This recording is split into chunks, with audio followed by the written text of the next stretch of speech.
Very good morning aspirants. आज हम पढ़ेंगे 15 और 16 अगस्त 2023 के करंट अफेयर्स। तो जल्दी से निकालें अपना पेपर पेन एंड करें वीडियो के साथ में ही अपनी नोट्स मेकिंग स्टार्ट। आज की फर्स्ट न्यूज़ है pineapple processing unit inaugurated eight.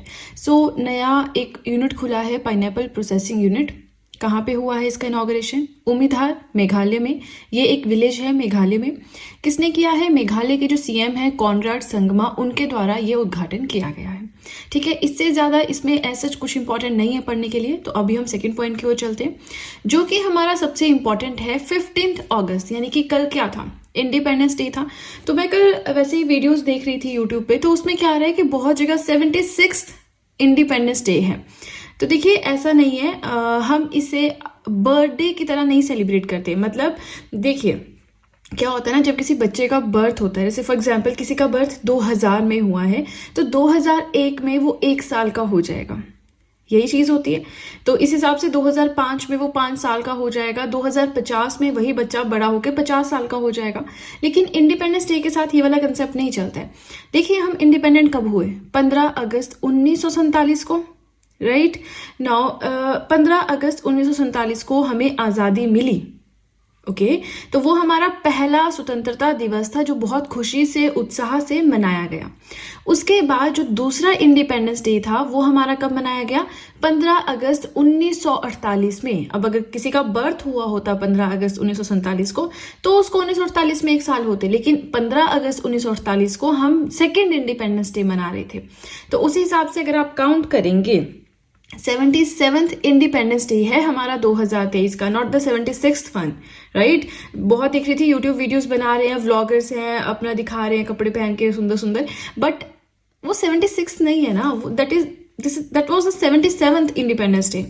ठीक है, और चलिए बहुत डेप्थ में चले गए। 15 अगस्त 2023 को मनाया गया। एंड इसके अंदर आपको पता है अवार्ड्स भी दिए जाते हैं, सेलिब्रेशंस होता है। तो यहाँ हिमाचल में तो सब कुछ ही बंद था, बट सेंट्रल लेवल पे जो भी हुआ वहाँ पे 954 police personnel have been awarded police medals on this day. ठीक है, थर्ड पॉइंट आता है कंडलकुंत अलाहा, पास्ट अवे रिसेंटली। थोड़ा सा वैसे नाम याद रख लेना, साउथ वाले प्रोनाउंसिएशन बेटर जानते होंगे। नाउ ये जो पर्सन है इनकी डेथ हुई है रिसेंटली। तो ये कौन से फील्ड से रिलेटेड थे? Known for his extensive literary works in Telugu and Sanskrit languages. Telugu भाषा, संस्कृत भाषा में बहुत अच्छा इन्होंने लिटरेचर पब्लिश किया है, तो उसी के साथ इनका नाम जुड़ा हुआ है। फोर्थ पॉइंट आता है कुछ अधूरे शब्द। ये एक बुक है, लिखी गई है जो IAS ऑफिसर हैं आशुतोष अग्निहोत्री, उनके द्वारा। And it is a collection of Hindi poems. Hindi के जो पोइम्स हैं वो इसमें है। लिटरेचर से इन्हें बहुत ज़्यादा प्यार है, तो इस तरह से ये कुछ ना कुछ रिलीज करते रहते हैं। ज़्यादा मैं पढ़ रही थी जब इनके बारे में, तब ये सब पॉइंट्स मिले। एंड नाउ फिफ्थ पॉइंट हमारा आता है, ये थोड़ा आज का इंपॉर्टेंट। देखिए ये 1-2 दिनों से कुछ खास करंट अफेयर्स मुझे मिले नहीं, तो जो भी शॉर्ट में छोटे मोटे मिले हैं वो मैंने सारे इनकॉर्पोरेट कर दिए हैं, अदरवाइज मैं इंपॉर्टेंट पॉइंट से लिखती हूँ। नाउ एक समिट हुई है, global summit on traditional medicine. ठीक है ना, गांधीनगर गुजरात में हुई है। ये ध्यान रखना, ग्लोबल यानी इंटरनेशनल लेवल की समिट है जो गांधीनगर गुजरात में हुई है। फर्स्ट ऑफ इट्स काइंड, मतलब इस तरह से पहली बार है कि कोई ऐसी समिट हो रही है, जिसे ऑर्गेनाइज किया है WHO एंड आयुष मिनिस्ट्री ने। Here WHO stands for World Health Organization. Formation 7 April 1948. Headquarters कहाँ पे है? जिनेवा, स्विट्जरलैंड में। And it is responsible for international public health. ठीक है ना, कोई भी बीमारी फैले तो उसको कंट्रोल करने का इस तरह का जिम्मा इनके ऊपर रहता है। एंड आयुष मिनिस्ट्री में तो देखिए आयुष में एक एक जो वर्ड है, जो अल्फाबेट है, ये एक हेल्थ केयर सिस्टम को डिनोट करते हैं। For example A stands for Ayurveda, Y stands for yoga and naturopathy, U stands for यूनानी, S स्टैंड्स फॉर सिद्धा and H stands for homeopathy. अब ये जो आयुष मिनिस्ट्री है, WHO है, इन्होंने मिलकर global summit on traditional medicine organise की थी, जो कि गांधीनगर गुजरात में हुई थी। इस तरह की पहली ऐसी समिट थी। आयुष मिनिस्ट्री की बात करें तो इसकी फॉर्मेशन 2014 में हुई है। एंड प्रेजेंटली इसके मिनिस्टर हैं, यानी आयुष मिनिस्ट्री किसके पास है? श्री सर्बानंद सोनोवाल के पास है। ठीक है, चलिए सिक्स्थ पॉइंट अगर देखें, वर्ल्ड ऑर्गन डोनेशन डे।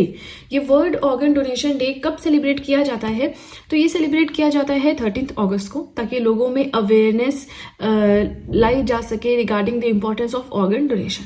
ठीक है ना, इंपॉर्टेंट चीज़ ये है कि थीम क्या रहा इसका। सो इसका थीम रहा 2023 में जब ये दिन सेलिब्रेट किया गया, तो इसका थीम रहा step up to volunteer need more organ donors to fill the lacunae. इस वर्ड का मतलब होता है गैप, ठीक है ना, कोई गैप हो शीट्स के बीच में, जैसे मैंने लिखा हुआ है तो यहाँ पे गैप है, ऐसे कुछ बॉडी में गैप है, तो वो जो ऑर्गन की रिक्वायरमेंट है, जो ऑर्गन के लिए गैप है, उसको फुलफिल करना। ठीक है, चलिए इसी के साथ हमारा फर्स्ट पेज हुआ कंप्लीट। बहुत ज़्यादा पॉइंट्स हम आज डिस्कस नहीं करेंगे बिकॉज ज़्यादा न्यूज़ मुझे मिली नहीं एक दो दिनों से।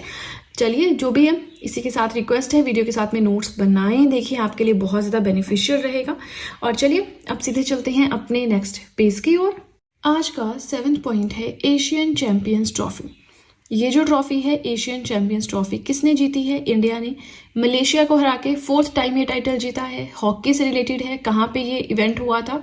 चेन्नई तमिलनाडु में हुआ था। ठीक है, तो याद रखना है, स्पोर्ट्स की फील्ड में इंपॉर्टेंट पॉइंट बनता है।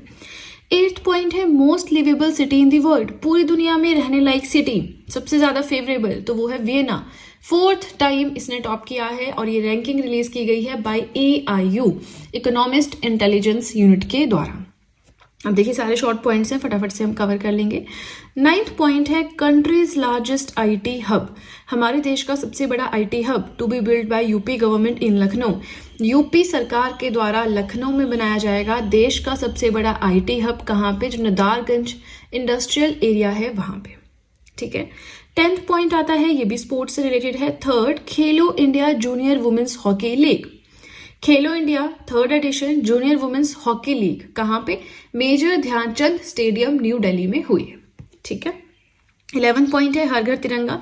तो यही सेम है कि इंडिपेंडेंस डे था तो हर घर तिरंगा, यानी कि घर घर पे तिरंगा लहराना चाहिए। ये कैंपेन लॉन्च किया गया था गोरखपुर यूपी में, इवन पूरे कंट्री में, बट गोरखपुर में भी वहां के CM योगी आदित्यनाथ जी के द्वारा ये किया गया था। पिछले साल भी उन्होंने कुछ करोड़ का ऐसा था कि 4.5 या इतने कुछ करोड़ झंडों को लहराया था, तो इस बार भी ऐसा कुछ इन्होंने टारगेट रखा है।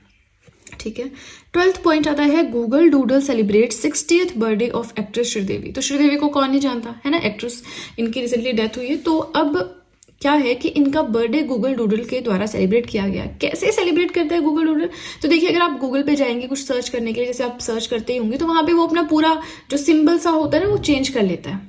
ठीक है, तो ये आपने याद रखना है। वैसे इतना इंपॉर्टेंट नहीं, यहाँ से क्वेश्चन तो भी बनता नहीं है कुछ खास, है ना। वैसे तो ईजी है याद रखना, एक्ट्रेस, टीवी, फिल्म इंडस्ट्री, ये चीजें याद रखना ज्यादा जरूरी, क्योंकि हम मूवीज देखते हैं तो हम ज्यादा रिलेटेड फील करते हैं इससे, है ना। चलिए इसी के साथ रिक्वेस्ट है, वीडियो पसंद आ रही हो तो लाइक जरूर कीजिएगा। हम पहुंच गए हैं आज के लास्ट पॉइंट की ओर। Now this point is important, हम बोल सकते हैं। ठीक है, so Kerala assembly passed resolution urging the centre to rename the state of Keralam. ठीक है, to rename into the state of Keralam आएगा यहाँ पे। ना यहाँ पे क्या बात कर रहे हैं कि केरला असेंबली ने एक रेजोल्यूशन पास किया है जिसके अंडर सेंटर से रिक्वेस्ट की गई है कि हमारे स्टेट का नाम यानी केरला का नाम चेंज किया जाए to the state of Keralam. ठीक है, नाउ ये रेजोल्यूशन जो है अनएनिमसली पास किया गया है, मतलब जब ये रेजोल्यूशन पास किया गया है, जब इसके ऊपर चर्चा हो रही थी, किसी ने भी क्वेश्चन नहीं किया है।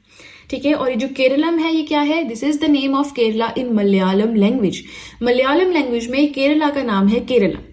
फॉर्मेशन हुई है स्टेट की 1 नवंबर 1956 में। ज्यादा हम नहीं पढ़ेंगे, जब हमने स्टेट्स रीऑर्गेनाइजेशन पढ़ा था तो वहां पे हमने पढ़ा था सबसे पहले कौन से स्टेट्स बने, फिर क्या क्या हुआ, वो सब कुछ, है ना। अमेंडमेंट्स आते रहे, स्टेट्स बनते रहे। नाउ आर्टिकल नंबर 3 का यहाँ पे जिक्र देखते हैं। तो देखिए आर्टिकल नंबर 3 क्या बोलता है? Formation of new states and changes in the areas, boundaries और नेम्स ऑफ एग्जिस्टिंग वंस। बस चेंजिंग करनी है ना। न्यू स्टेट्स बनानी है, जैसे कि आपकी तेलंगाना है वो इसी आर्टिकल के अंडर बना है। आपका उत्तराखंड है यूपी से अलग हुआ, इसी के अंडर हुआ है ना। तो न्यू स्टेट बनाना या चेंज करना एरियाज में आगे पीछे, बाउंड्रीज में कम ज्यादा चेंज करना या नाम चेंज करना किसी एग्जिस्टिंग स्टेट का, वो सारा आर्टिकल नंबर 3 के अंडर आता है। ठीक है ना। अब देखिए बहुत ज्यादा इंपॉर्टेंट पॉइंट्स तो आज नहीं थे, जैसे कि आपका केरला वाला इंपॉर्टेंट है, इसके अलावा कंट्री का लार्जेस्ट IT हब ये इंपॉर्टेंट है, most liveable city, Asian Champions Trophy. तो इस तरह के कुछ पॉइंट्स हैं जो इंपॉर्टेंट है। ठीक है, चलिए तो अब जैसे जैसे मुझे आगे आगे पॉइंट्स मिलते रहेंगे मैं बेशक वीडियोस लाती रहूंगी। एंड एक क्वेश्चन था कि M लक्ष्मीकांत की सीरीज मैंने बंद कर दिया। देखिए सीरीज तो बंद नहीं की है, बट अभी आर्ट एंड कल्चर कंप्लीट हुआ है, तो अभी टारगेट है कि इकोनॉमिक्स को कंप्लीट कर लूँ, क्योंकि उसके बाद स्टार्ट करूँ बेटर है, क्योंकि मैंने एक साथ में स्टार्ट किया तो अब मैं टाइम नहीं दे पा रही हूँ, बहुत हेक्टिक हो जा रहा है सब कुछ साथ साथ में चलाना। तो इसलिए सोचा था कि पहले 1-2 सब्जेक्ट्स कंप्लीट कर लूँ, फिर उसके बाद फिर जब पढ़ाऊंगी तब सिर्फ M लक्ष्मीकांत ही सुबह शाम वही वीडियोज अपलोड करूंगी। ठीक है, चलिए, आज के लिए इतना ही। आई होप मैंने जो पढ़ाया आपको समझ में आया है, वीडियो अच्छी लगी है।